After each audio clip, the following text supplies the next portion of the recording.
আজকের ভিডিওটি একদম দুপুরের রান্না দিয়ে শুরু করছি। হ্যালো এভরিওয়ান, আসসালামু আলাইকুম। কেমন আছেন সবাই? আশা করি আল্লাহর রহমতে সবাই অনেক অনেক ভালো আছেন, সুস্থ আছেন। সবার জন্য রইল অনেক অনেক দোয়া।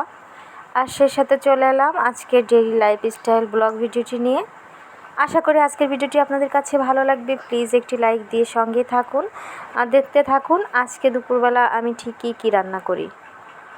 তো বৃষ্টিমুখর একটি দিন, গত 2 দিন যাবৎ হচ্ছে বৃষ্টি কম বেশি করে হচ্ছে, আলহামদুলিল্লাহ সব কিছুর জন্য। তো দুপুরবেলা আজকে আমি রান্না করতেছি হচ্ছে পেঁপে ঘন্ট।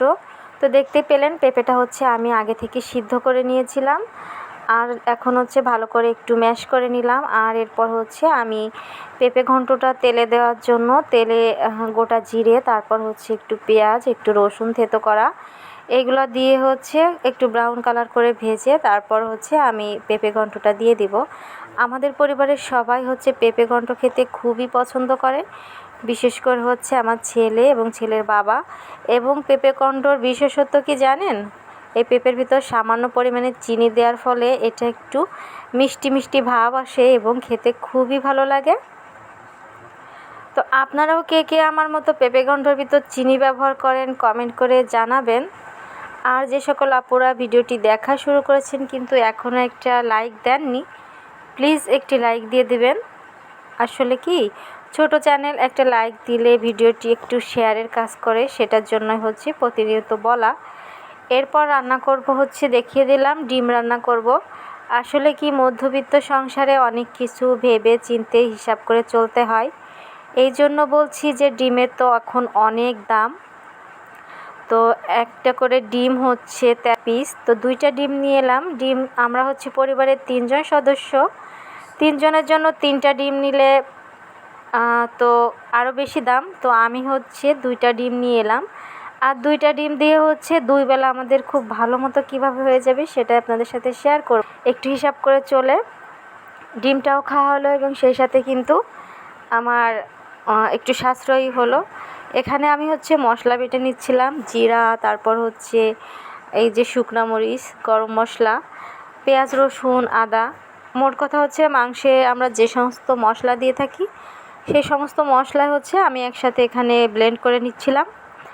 আর ডিমগুলো হচ্ছে আমি সিদ্ধ করে রান্না করব না, 2টা ডিম নিয়ে এসে আমি পিস পিস করে কেটে এটা অনেকখানি বানাবো, সেটা শেয়ার করব। আশা করি আমার অনেক আপুরাও আছেন এভাবে একটু হিসেব করে চলেন, যাদের ফ্যামিলিতে অনেক লোক। তো একটু হিসাব করে চললে কিন্তু ভালোই হয়, তাই না? তো এই যে ডিম 2টা হচ্ছে আমি এখন ভেঙে নিচ্ছি। যে মশলাটা আমি এখানে করে রেখেছিলাম সেই মশলা থেকে কিছুটা মশলা আমি দিয়ে দিব, আর একটু লবণ দিয়ে দিলাম। এখন হচ্ছে ভালো করে এটা একটু আমি ফেটিয়ে নিচ্ছিলাম, ভাজি করে নিব ডিমটা হচ্ছে। আর ডিম ভাজি করতে জানে না এমন লোক তো আসলে দুনিয়ায় দ্বিতীয়টি খুঁজে পাওয়া যায়। ছোট যারা বাচ্চা আছে তারাও ডিম ভাজি করতে পারবে, সেই সাথে ব্যাচেলার ভাইয়া যারা আছে তারাও ডিম ভাজি করতে পারবে। আর আমরা মেয়ে মহিলারা তো পারবই, সেটা আসলে বলার অপেক্ষা রাখে না। তো দেখতে পেলেন ডিমটা আমি ঠিক কতগুলা ভাগ করেছি, মাশাল্লাহ। এটা দিয়ে কিন্তু আমাদের 2 বেলা খাবার সুন্দর মতো হয়ে যাবে। এটা না করে যদি 2টা ডিম সিদ্ধ করতাম তাহলে দেখা যেত যে ওটা একবারই খাওয়া হয়ে যেত। তো এই বুদ্ধিটা করলাম, এই বুদ্ধিটা কেমন লেগেছে আপনাদের সেটাও কিন্তু জানাবেন। এরপর হচ্ছে তেলের ভিতর আমি বাটা মশলা সাথে আলু দিয়ে দিলাম। তো আলুটাও এই জন্য দিয়েছি যাতে হচ্ছে একটু পরিমাণে বেশি হয়। আজকে হচ্ছে সপ্তাহের শেষ দিন, সবজি বলতে শুধু পেঁপেটাই ছিল, আগামীকাল সাপ্তাহিক বাজার করা হবে। তো আজকে কিন্তু এভাবেই চালিয়ে দিলাম। তো এরপর হচ্ছে এখানে আমি পরিমাণ মতো হলুদ দিয়ে দিলাম, সাথে দিলাম হচ্ছে লবণ। এখন খুব ভালো করে হচ্ছে মশলা কষিয়ে রান্নাটা আমি শেষ করে নিচ্ছি। তো এরপরে কিন্তু আমি আর সম্পূর্ণ ভিডিওটা করতে পারিনি, সব শেষের দিকে আপনাদের সাথে এখন শেয়ার করব হচ্ছে মসুর ডালের ভর্তা। ভীষণই মজা হয় কিন্তু এই মসুর ডালের ভর্তাটা। তো আমি সাধারণত হচ্ছে কাঁচা পেঁয়াজ দিয়ে মসুর ডালের ভর্তাটা করে থাকি, তো আজকে মনে হলো একটু ভিন্ন রকম করে করি। ভিন্ন রকম বলতে পেঁয়াজ আর রসুন নিয়েছি, রসুনের কোয়া নিয়েছি 4-5টা, সাথে পেঁয়াজ কেটে নিয়েছি। সব কিছু কিন্তু আমি তেলে ভেজে নিয়েছি, আর তেলে ভাজার ফলে কিন্তু খুব সুন্দর একটা সুঘ্রাণ বের হয়। এখানে আমি শুকনো মরিচগুলো ভেজে নিয়েছিলাম, এখন শুকনো মরিচগুলো ভালো করে হচ্ছে আমি এই যে ভেঙে নিচ্ছিলাম লবণের সাথে। আর এখন হচ্ছে আমি পেঁয়াজ রসুন সব কিছু একসাথে দিয়ে এভাবে হচ্ছে লবণে ভর্তাটা করে নিচ্ছিলাম। ভর্তাটা এত মজা হয়েছিল, আসলে হচ্ছে যখন ভর্তাটা মাখাই তখনই মনে হয় এই ভর্তা দিয়ে এক মুঠো ভাত খেয়ে নেই।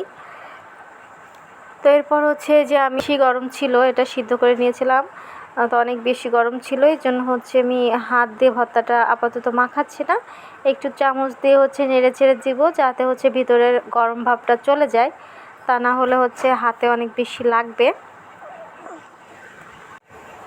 আমি জানি না এখনও পর্যন্ত কোন কোন আপু ভাইয়ারা আমার সাথেই আছেন, আমার বকর বকর শুনছেন।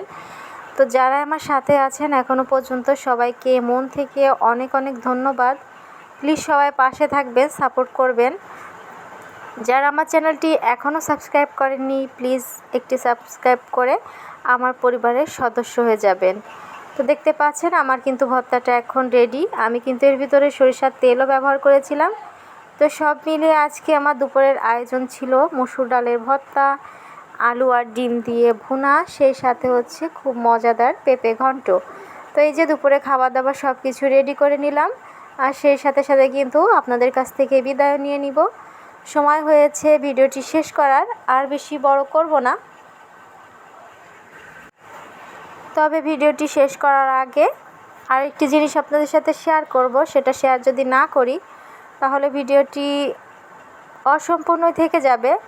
গতকাল আমি খুব মজার একটা জিনিস রান্না করেছিলাম, কিশমিশ, বাদাম আর ঘন খাঁটি দুধের পায়েস করেছিলাম, যেটা খেতে অসম্ভব মজা হয়েছিল। সেটাও কিন্তু আপনাদের সাথে একটু শেয়ার করলাম। ওই যে বললাম, শেয়ার না করলে কেন জানি না আমার ভিডিওটি অসম্পূর্ণ থেকে যাবে। তো কেমন লেগেছে আজকের ভিডিও কমেন্ট করে জানাবেন।